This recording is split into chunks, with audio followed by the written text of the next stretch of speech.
Ay Shalom, all Shalom, Israel. All praises to Yahweh, by Hashem, Yahweh Shai, by Hashem Rakakwadash. As always, giving all praises to our Heavenly Father, the Most High name.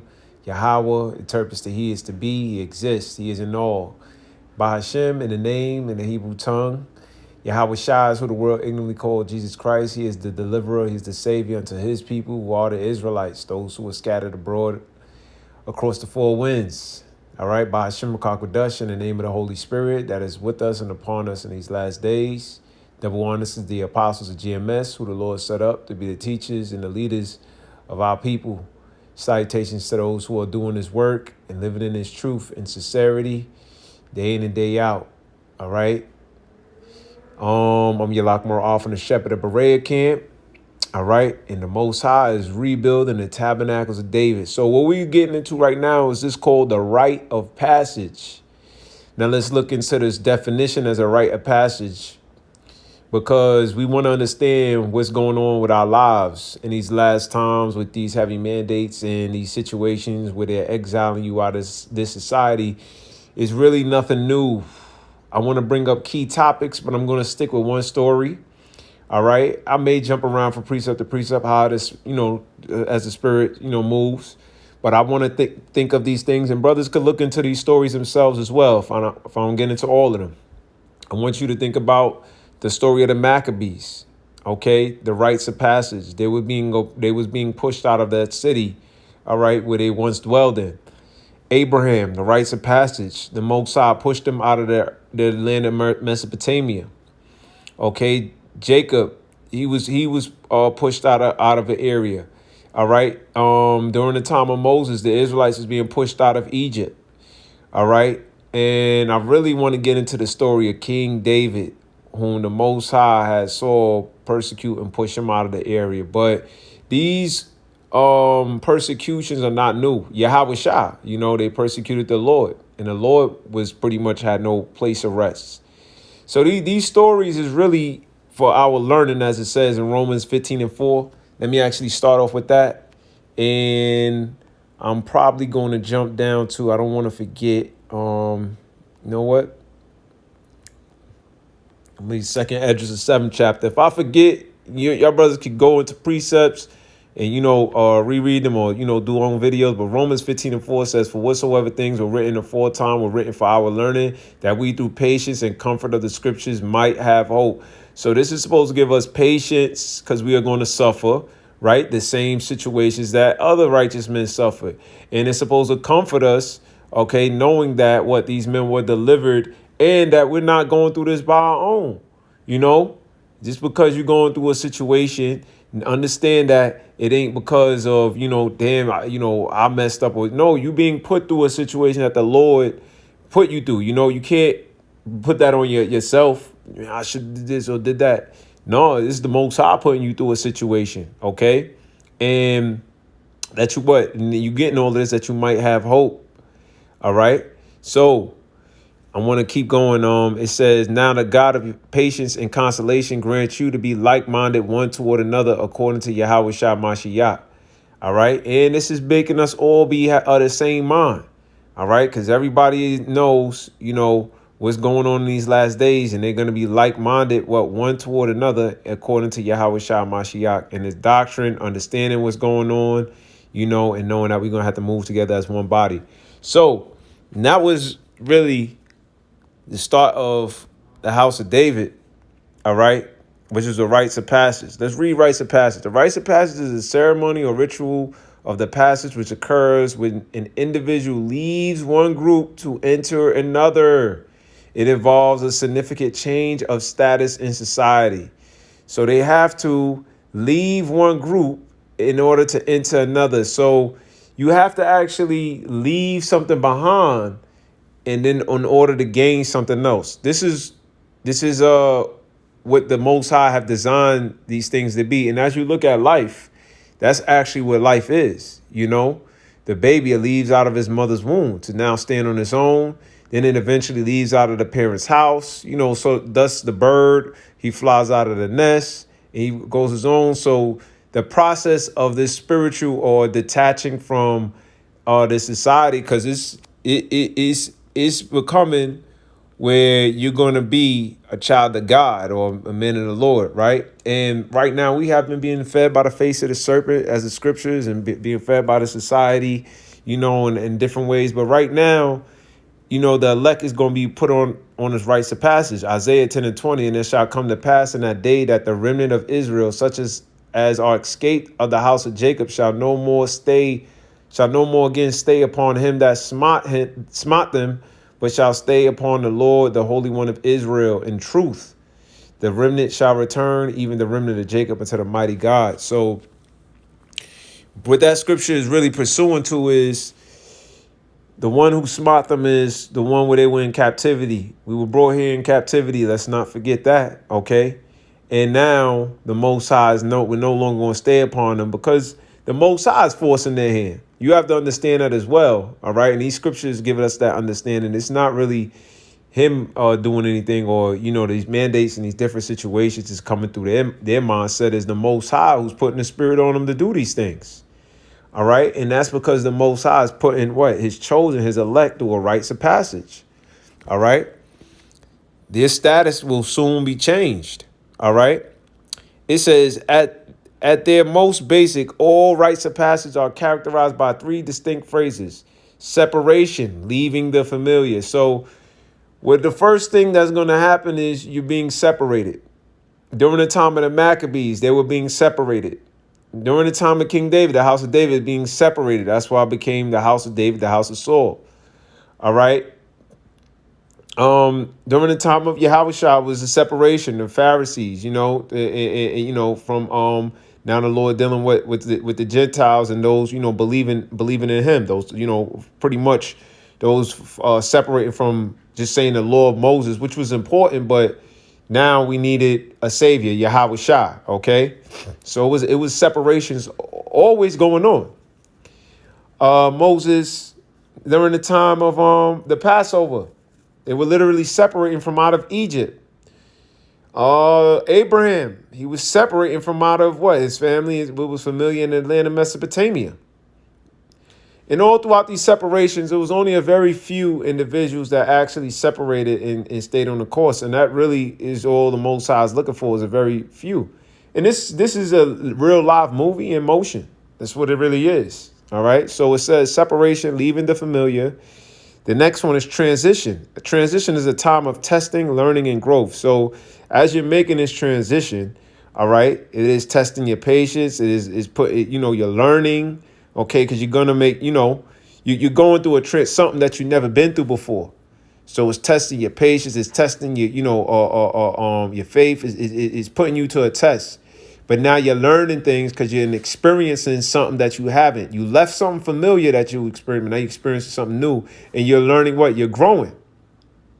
And it says in return, incorporation, and reintegration. Okay, so the main thing that stuck out was this separation and transitioning. Okay.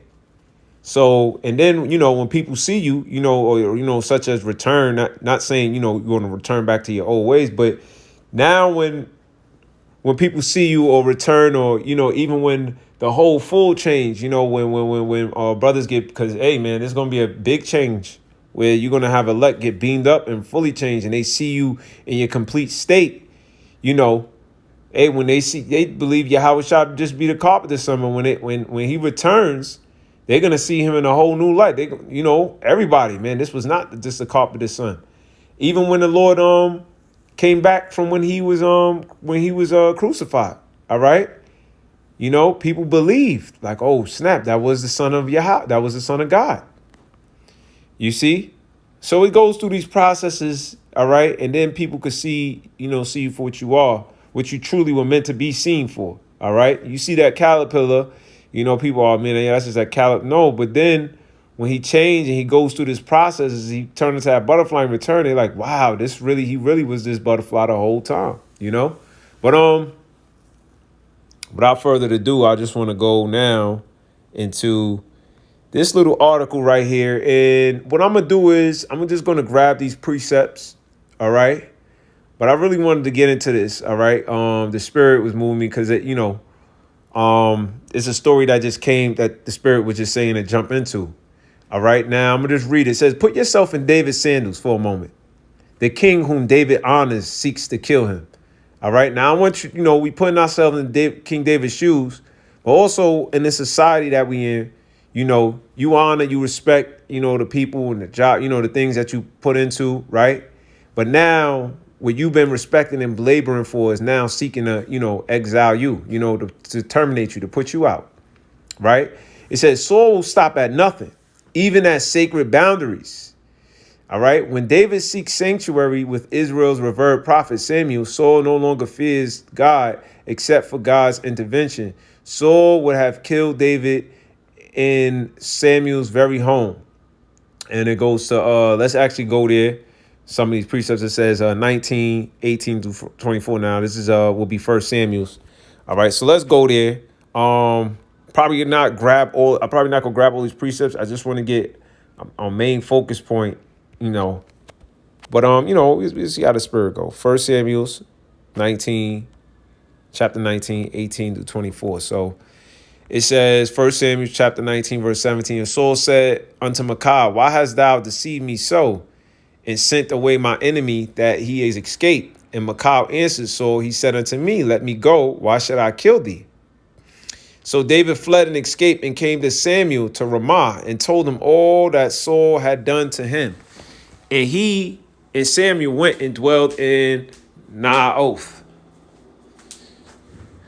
So, do something real quick, Salakia. All right. So, understand, David was already chosen. He was this great warrior. All right. Calmly. He was a singer. He played instruments.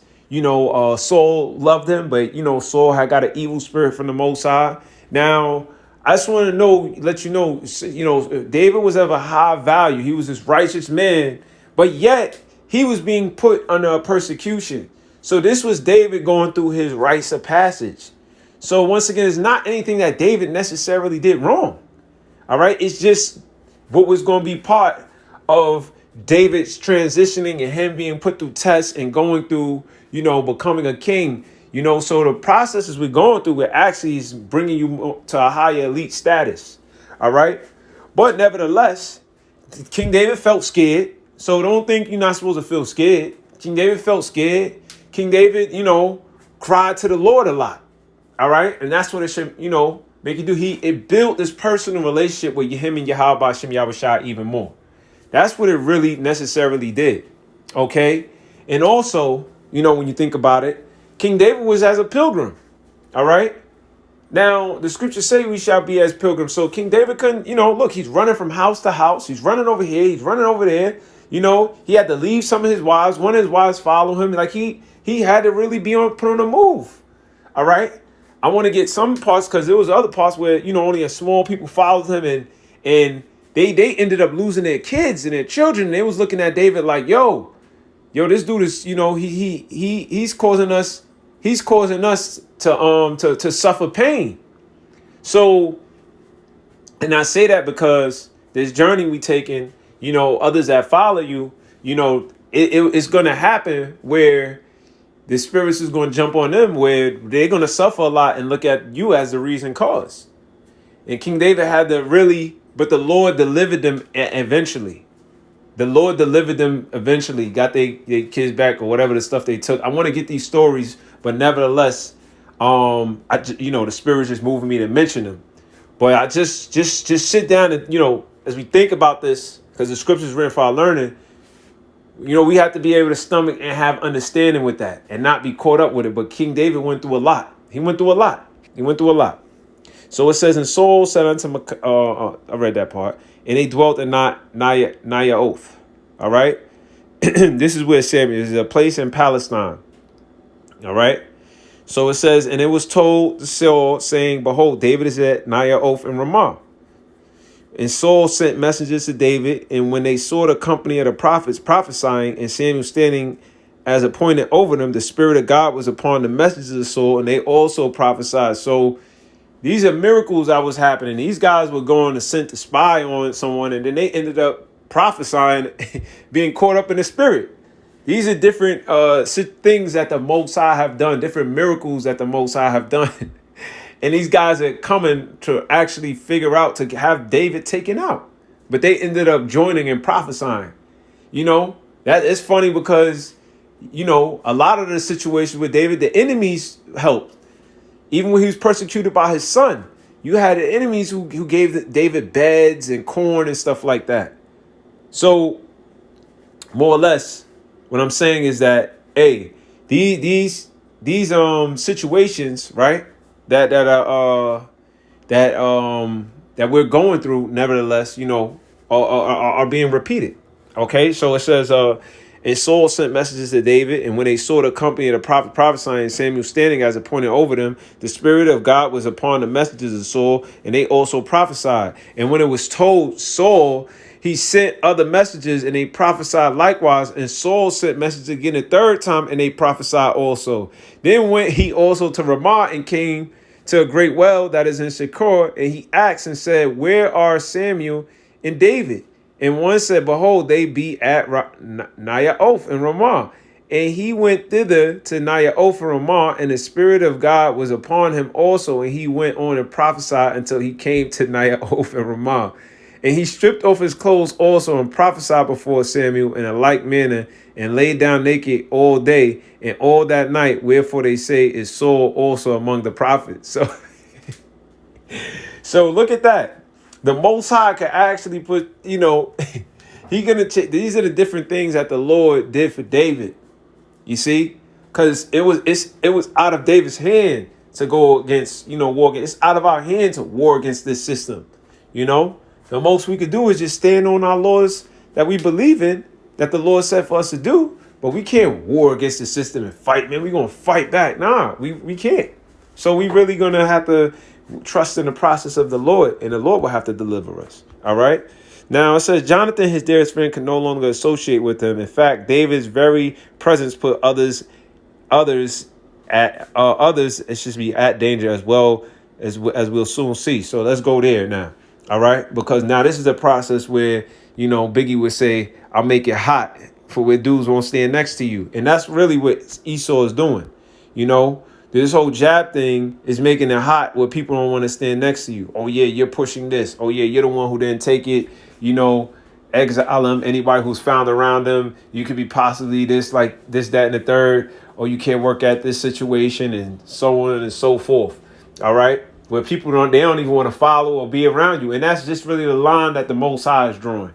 You know, you know, I'd be bothered because I'd be like, damn, you know what I mean? Like, you know, oh, I thought you was this, you know, but at the end of the day, it really is not about that. It's just a story, you know, but I you know, nevertheless, you know, these are situations that we're going through. So this is 1 Samuel 22:6. When Saul heard that David was discovered and the men that were with him, now Saul abode in Gibeah under a tree in Ramah, having his spear in his hand, and all his servants were standing about him.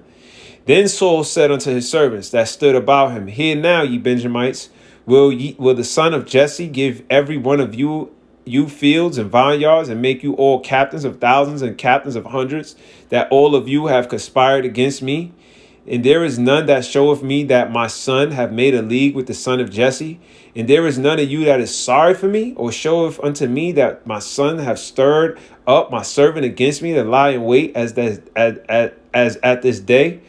Then answered Doeg the Edomite, which was set over the servants of Saul, and said, I saw the son of Jesse coming to Nob to Ahimelech, the son of Ahitub. Because what happened was, all right, to travel back, all right, King David, matter of fact, they might have it in here. All right, let's actually go, because, all right, yeah, they do. Before they go there, let's go to the 21st chapter, because that's when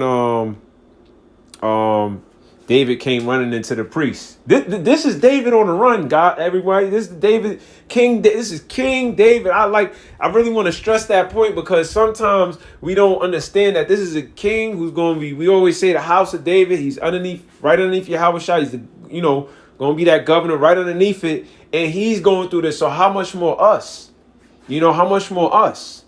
Yes, we're not going to, it was nowhere as much pressure as it was on him, but nevertheless, we're going to feel some of it, right? But it says, let's go to this. It's 1 Samuel 21. Then came David to Nob, to Ahimelech the priest. And Ahimelech was afraid at the meeting of David and said unto him, why art thou alone and no man with thee? All right.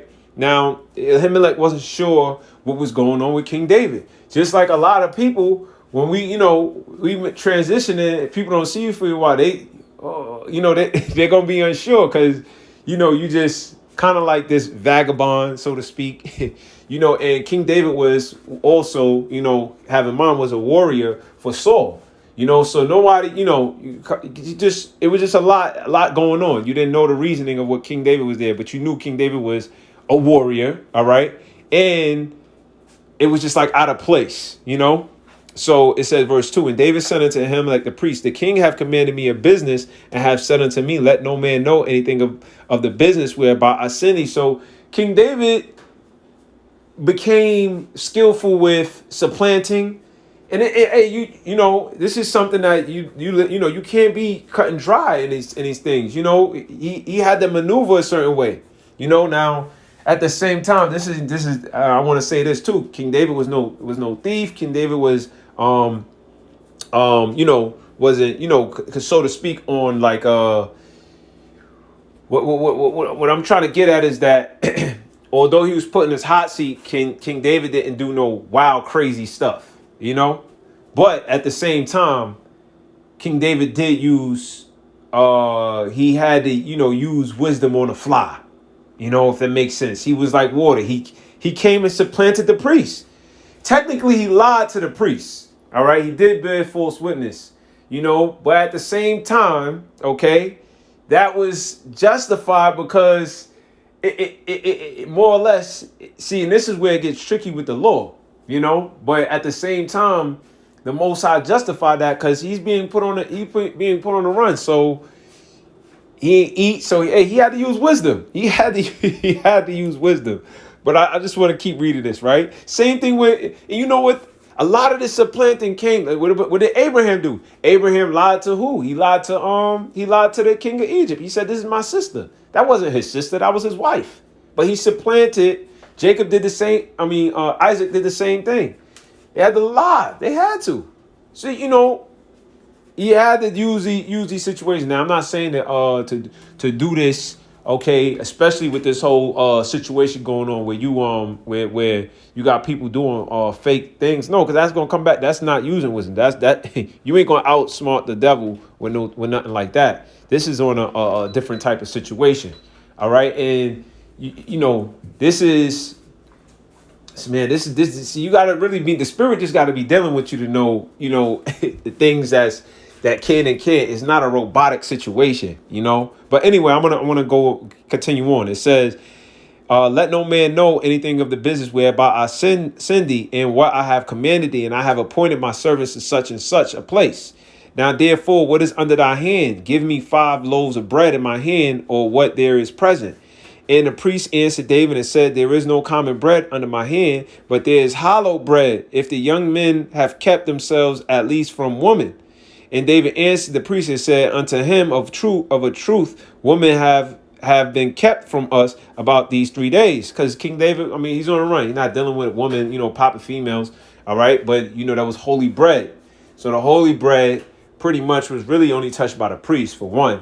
But also you had to be abstained from women. Will let you know that of woman cometh uncleanness, but that's what, and then really, sex, so to speak, because that's really what it's talking about, So it's saying, it says, since I came out and the vessels of the young men are holy, and the bread is in a manner common, yea, though it was sanctified this day in the vessels. So the priest gave him hollow bread, for there was no bread there but the show bread that was taken from before the Lord. So King David, you think y'all only guys, oh man, you know what? I know what I would be on low. I can't deal with the showbread because I'm not leaving. No. See, this is where I say, man, and this is where you got to understand is you can't deal nice. You can't deal nice. You know what I mean? You got an opportunity for something. You're going to have to take it. You got an opportunity. You got something going on. You're going to have to supplant with it and get around with it. You know, you can't play around with this. King David didn't play around. All right. He was in the spirit, and he knew he needed to get something to eat for him and the men that were with him. So what he did, boom, went up in here, yo, listen, this man, I gotta get this down to third.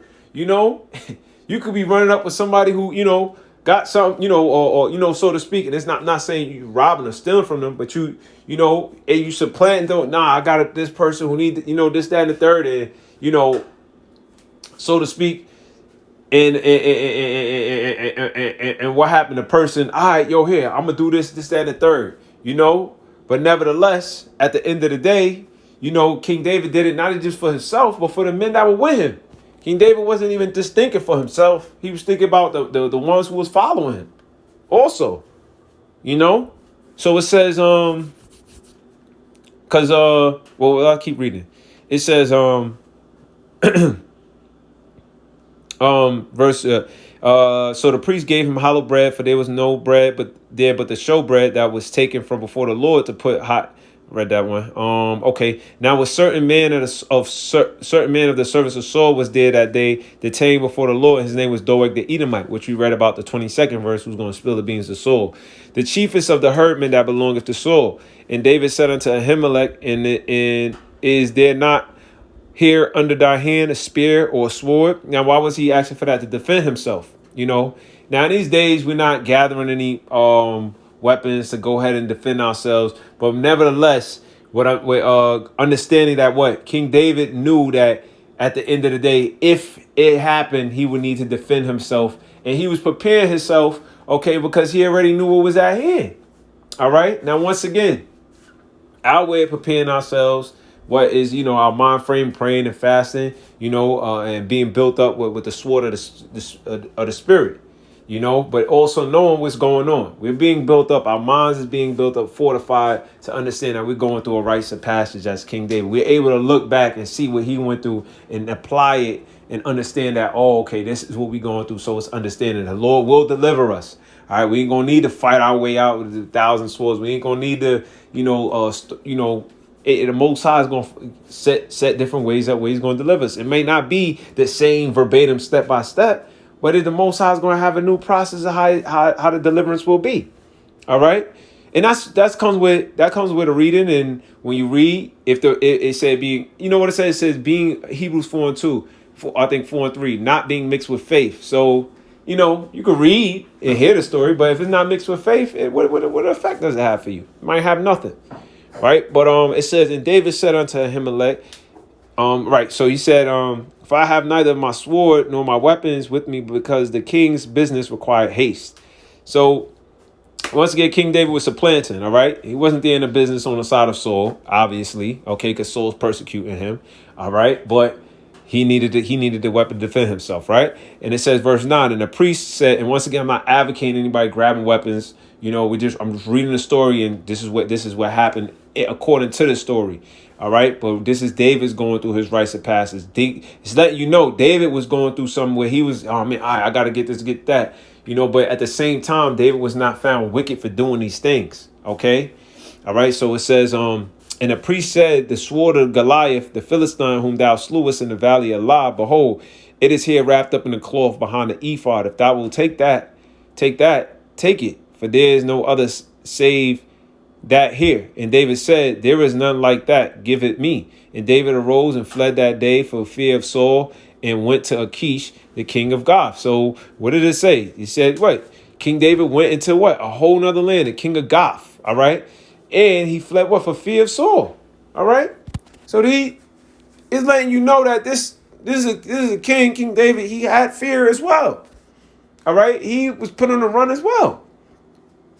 And the servants of Achish said unto him, is not this David the king of the land? Did they not sing one to another of him? See, everywhere you run is like tribulation. He's bumping into situations because David is going to a land of his enemies now.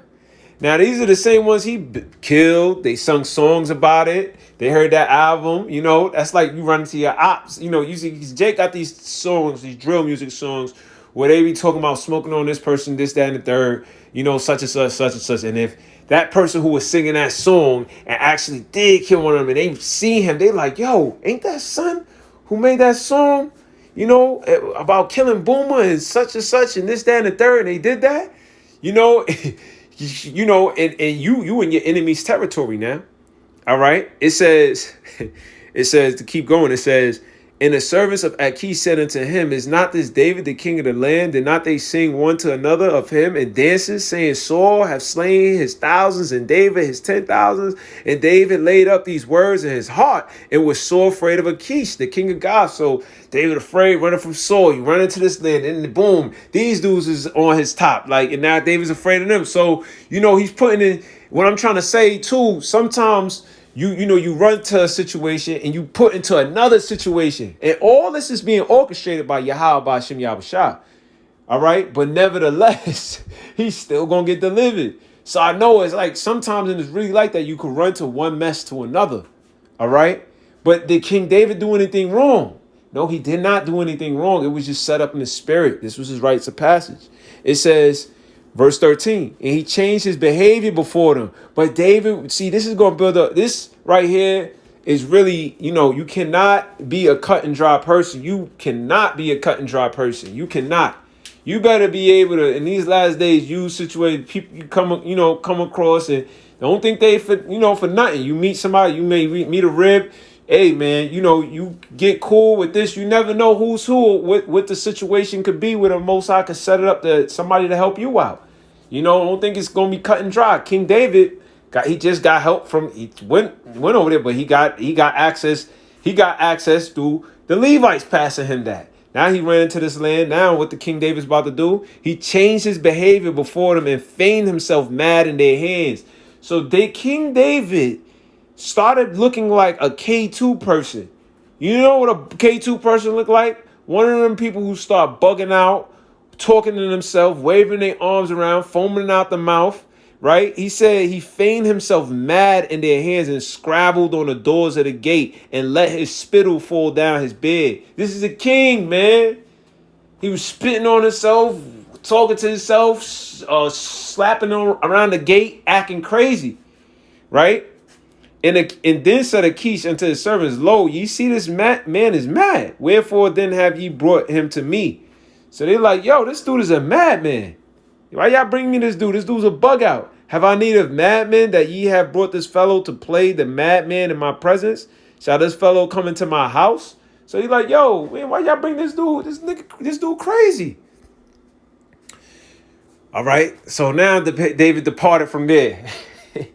These stories, man, are coming. They make more sense. For those who, they make more sense now. David therefore departed thence and escaped to the cave of Adullam. So now David's in the cave. All right. All right. He's in a cave now, bro. Let's look at conditions of the cave. Cold. Very few animals, maybe some bugs, bats, shit like that, in the cave. It's cold as hell, it's dull, hard rocks. This is a king. This is what he went through. How much more you don't know, we don't understand, but this is a rites of passage. It says, and when his brethren and all his father's house heard it, they went down hither to him. So now they found out, they got word. King David's in the king. But he had this big family. He had a lot of people. But King David, it was like he didn't have them.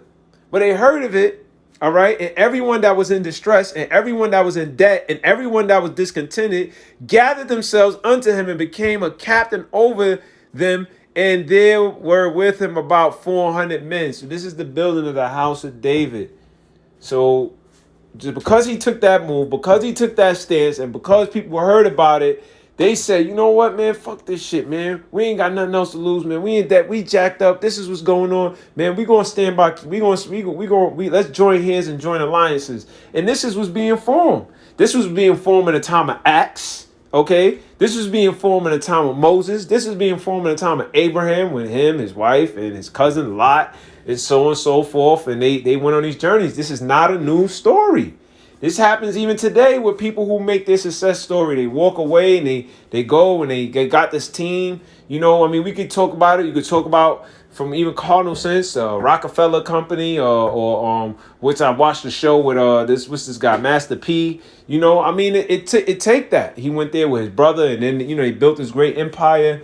I mean, we see it all the time, but when you go through the processes, all right, it seemed like, what the hell is this? But it's the process. It's the process.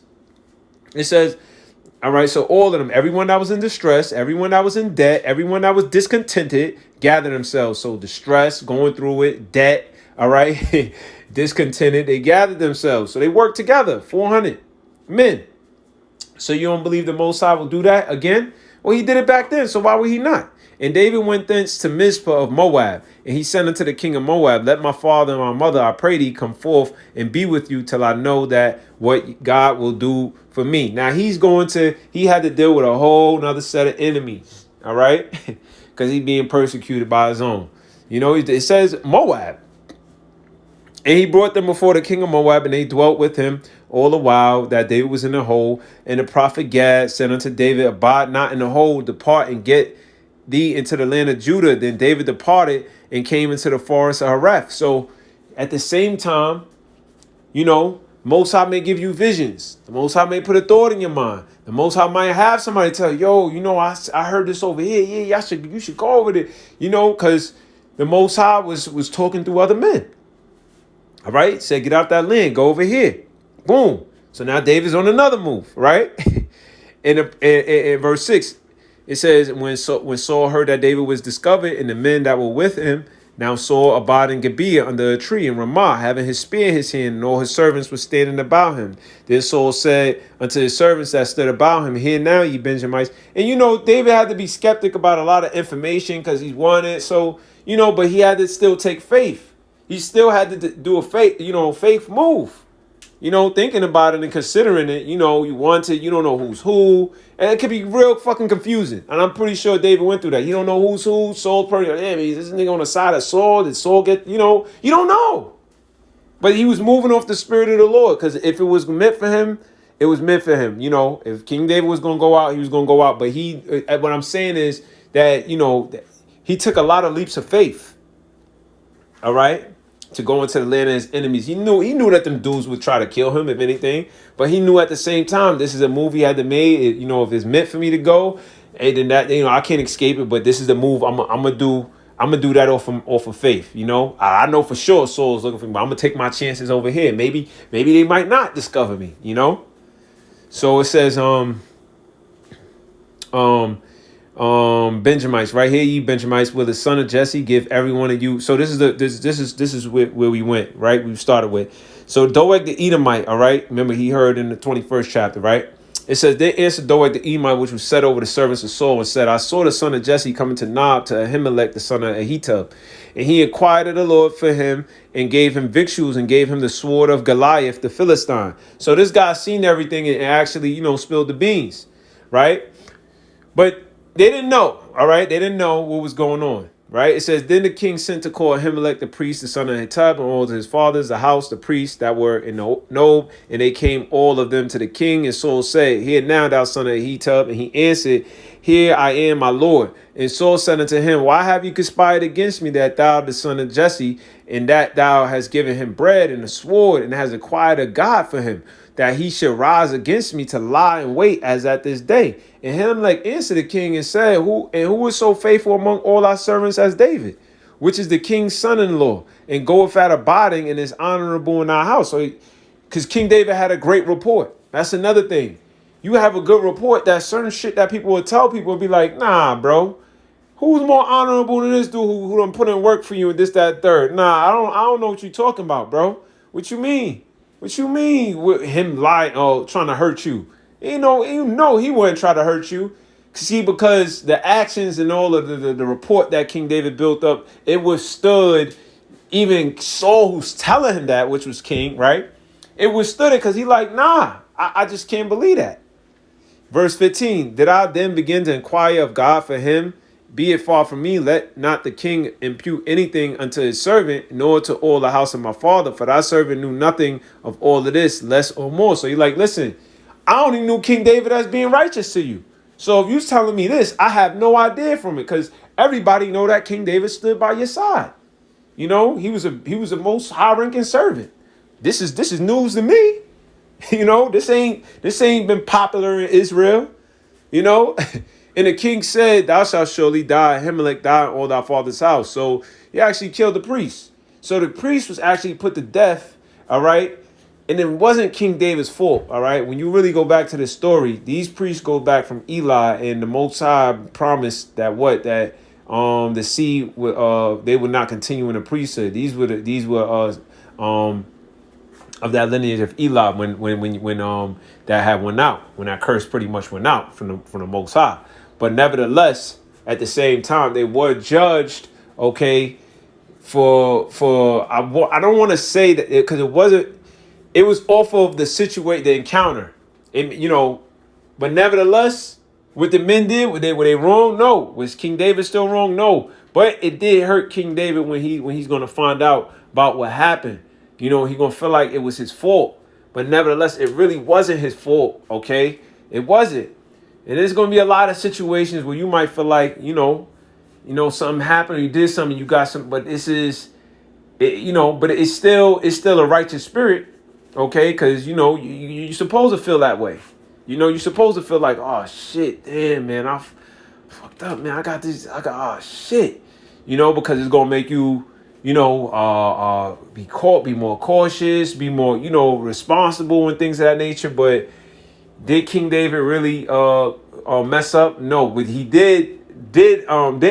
could have paid more attention to was Doeg the Edomite. Because that's really who got the situation messed up. Who you do things around, who you say stuff around. Because Doeg the Edomite was he was a true enemy.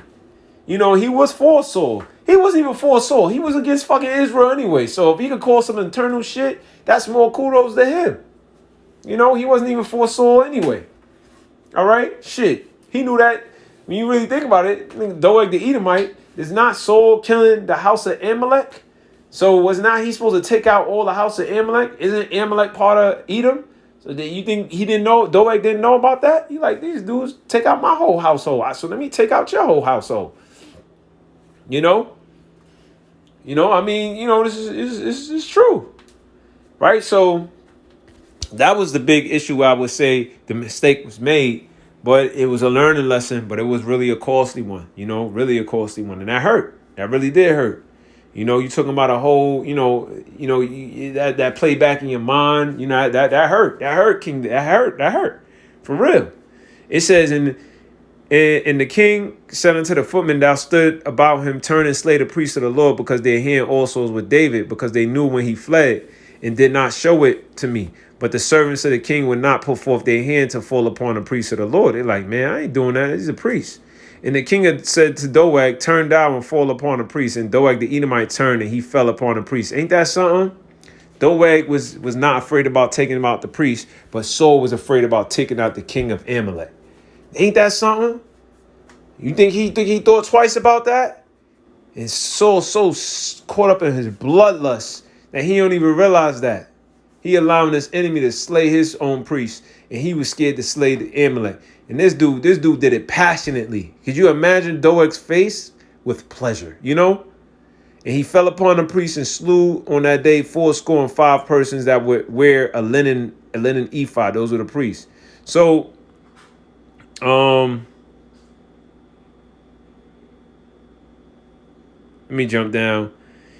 I'm going to beat the escape, right? It showed David that Saul had slain the priest, and David said unto Abithar, I knew it that day when Doeg was dead, that he should surely tell. I have occasioned at the death of all persons at our father's house, right? Abide thou with me, fear not, for he that seeketh my life seeketh thy life, but with me thou shalt be in safeguard. So King David gained another priest. Now this priest could have really been on some shit where, David, you messed up my father's house, but he had understanding. And he knew it wasn't David's fault, but David knew that that was where he messed up at. So that's an encounter, to be careful, who you say, do things around, more or less, because not everybody is for your well-being.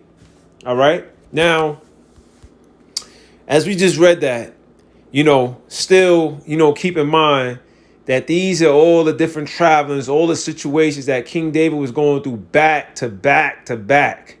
All right. And here we are, you know, we're going through our trials and tribulations, and it's going to be, you're going to suffer fear. You're going to suffer, make mistakes. It's going to happen. You know, we're reading about King David. It's going to happen, you know, but nevertheless, he kept going. He didn't just give in and go and say, you know what, Saul, just cut my damn head off. No, it could have been easier. You know what, everybody, I'm going to take one for the team. Y'all don't got to suffer for me. You know, I'm just going to take this job. Everybody, so I said that, I just wanted to take it for my family. Just take one for the team. That's not taking one for the team. Team David didn't take one for, hey, man, y'all going to stand with me? Y'all going to stand with me. It's going to be hot for us all. But at the end of the day, the Most High is going to be the one to deliver us. All right, so it says,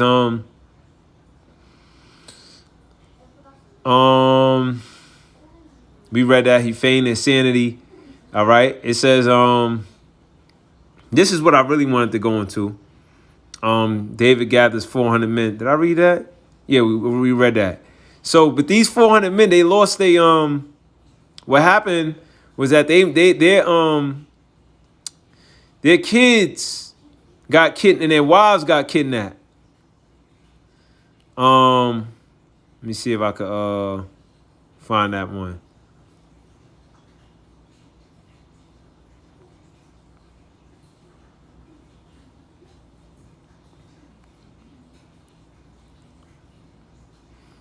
Slakia. Oh yeah, this is a good one right here in the 23rd chapter, where David inquired of the Lord. I mean, there's a lot of situations that King David was in, man. He was in a lot of situations. I really want to get that one where, but you know what? As I go, because it was a lot read, and I don't, it's a lot of chapters, there's a lot of good information to read. I don't believe it's being drawn out, but at the same time, I do want to get a precept, and this is 2nd Esdras chapter 7, and this is one of the precepts that I actually want to start off with, right? This is 2nd Esdras chapter 7, right? And I want to get to the point, right? It says, I'm going to get straight to the point. It says, verse 9, 7 and 9. If this city now were given unto a man for inheritance, if he never shall pass the danger set before it, how shall he receive this inheritance? So it's a rites of passage. In order to receive this inheritance, if you never shall go through the danger set before it, how the hell you going to receive it? So you can't play it. This is not a play it safe scenario. God ain't set us in a play it safe scenario. The inheritance ain't in a play it safe scenario. All right. The inheritance is actually through the danger, through the fire, through the. We really listen to all these music. Oh, I've got to go through the pain and the diamond and the rough, but then everybody play it safe. Bro, what the fuck is going on? It's either this is what we got to go through. This is what people went through, or not. You know what I mean? We were brought here on cargo slave ships. I mean, who else is pain? Who else is more pain tolerable than us? And I'm talking about as us being Hebrew Israelites. We done went through slavery. We done went through the crack era. We done went through persecution. We done went through being exiled out of society already. We done went through being segregated and things of that nature. Who else is more pain tolerable and more fighters than us? All right, so come on, man. It's never been a play it safe scenario. Even if you playing it safe, you still ain't safe. I'm going to play it safe, but you still ain't safe. You still ain't safe. Because you were not meant to be set in a safe scenario. Micah 2:1, it says, arise ye and depart, for this place is not your rest. So how could you play it safe in a I'll get that scripture after, in a place that's not safe? If it makes sense, right? It says, and I said, it is, Lord. It is so, Lord. Then said he unto me, even so also is Israel's portion. Okay? Because for their sakes I made the world, then when Adam transgressed my statutes, then was decreed that now is. So we gotta understand. It not Adam transgressed the statutes. All right, so then it's gonna be hard for us. It is what it is. But is God not going to be with us? He said he will. Then were the interests of this world made narrow, full of sorrow and travails. There are but few in evil, full of perils, and very painful. So you got to think, like Yahweh Shah said, count the cost. You think it's worth going through? Well, what the hell you got now is still full of evils, full of travail, full of sorrows. So you got to think about it. I'm being persecuted right here. It's still being, even if I fall, I'm still gonna be persecuted by the dude. Kick, he gonna pick on me, I'm the butt of his jokes all the time. All right? Or do I go through that pain full of sorrow? But at the end of it is peace. At the end of it is salvation. At the end of it, is an inheritance of good things. You might as well take your shot at that. All right, but understand that as you're going through that route, don't think it's supposed to be peaches and cream. And that's really the concept of what's going on. Don't think everything's supposed to work at the snap of the finger. No, you might run into 3 sticky ass situations back to back to back before the Most High just start, changing things up. And that's just really the concept of what we're being put through. Abraham, it was a famine. He went to Egypt. I'm quoting these things, but we got to really understand what these men's minds were going through. The Lord told him to go over here, but then it's a famine. Like, you almost looking like, wow, Most High, why would I leave here when you're going to send me into a place where there's a famine? But it was all part of the story. It's all part of faith. It's all part of trust. Because at the end of the day, when Abraham left out of that area, he left out richer than he ever was in Mesopotamia. And so on and so forth for King David and everybody else. For the interests of the elder world were wide and sure and brought immortal fruit. If then they that live labor not to enter these straight and vain things, you might be like, damn, what the hell am I going through this for? Because that's what vain means, like worthless, empty. They can never receive those things that are laid up for them. So this is the rites of passage. You can never get through that. King David had to go through that. Damn, why am I going through this? He had to go through that in order to receive to be the governor. He's that forever. Forever.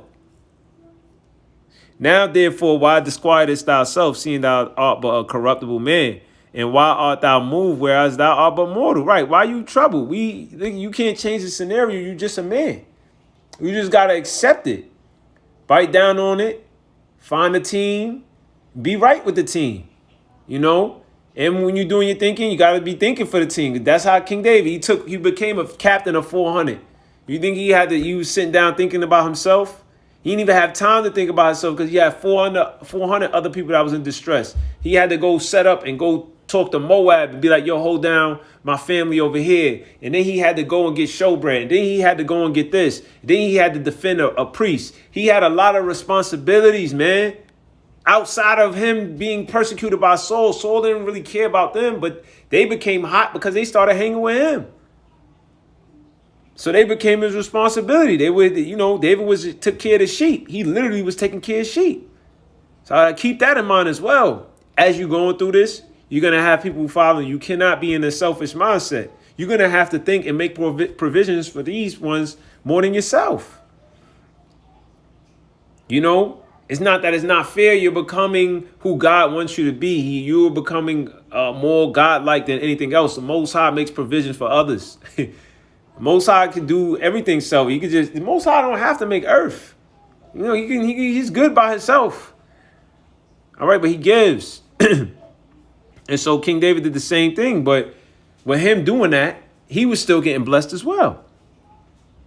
It said, now therefore, why disquietest thyself, seeing thou art but a corruptible man? Why art thou moved, whereas thou art but mortal? Why hast thou not considered in thy mind this thing that is to come rather than that which is present? Right.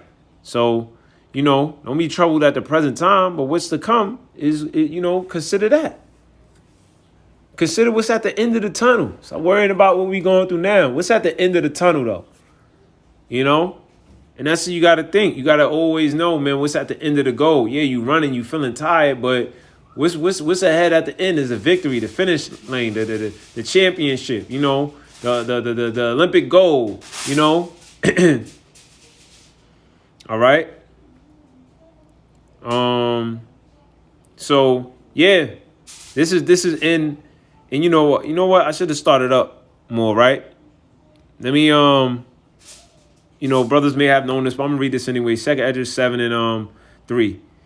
It says, I'm gonna start from one. And when I made an end of speaking these words that was there was sent unto me the angel which had been, and this is a message from the angel. So this ain't just, us figuring it out. When you look at all these men in these stories, they went through this rites of passage. But this is a message from the angel. So this is angel. So this is like them watching a movie. He's giving you the concept of God's mind. Like, this is their process of evolving. This is the process of evolution for you. All right. This is only the way. This is the only way you can go through it. Right. And it says, and he said unto me, Up, Edris, hear the words that I am come to tell thee. And I said, Speak on, my God. Then said he unto me, The sea is set in a wide place, that it might be deep and great. But put the entrance was narrow and like a river. Who then could go into the sea to look upon it and to rule it? If he went not through the narrow, how could he come into the broad? So the narrow is the tight, the hard, rough situations, but you got to go through that in order to get to the broad sea. All right. And what's in the broad sea? Probably all the exotic fish that you wanted to get and catch and be able to bring back and things of that nature. Right. There was a movie called, I think, The Perfect Storm, and they had to go through this crazy ass storm. Right. And they went through it and they was catching all this marlin fish, but then it was tough for them to come back. But nevertheless, they had to go through that in order to catch all of these fish, because it was like a real bad thing going with the fishing market. But they, so to speak, they became rich. But I believe one of them or a few of them didn't make it back, So it says, There is another thing. A city is builded and set upon a broad field and is full of all good things. The entrance thereof is narrow and is set in a dangerous place to fall, like as if there were fire on the right and on a left deep water. So there's a city full of good things, peace, good fruit, gold, cattle, all types of herbs, just a refreshing place. The sun shines, the temperature's perfect, the birds is always chirping, it's just a high vibration, diamonds, excellent minerals is set there, but in order to get there, the entrance, all right, is a dangerous place and it's set to fall. So when you enter, you can almost fall down. And like as there was fire on the right hand side is fire, and on the left is deep water. So you pretty much, you could die either way.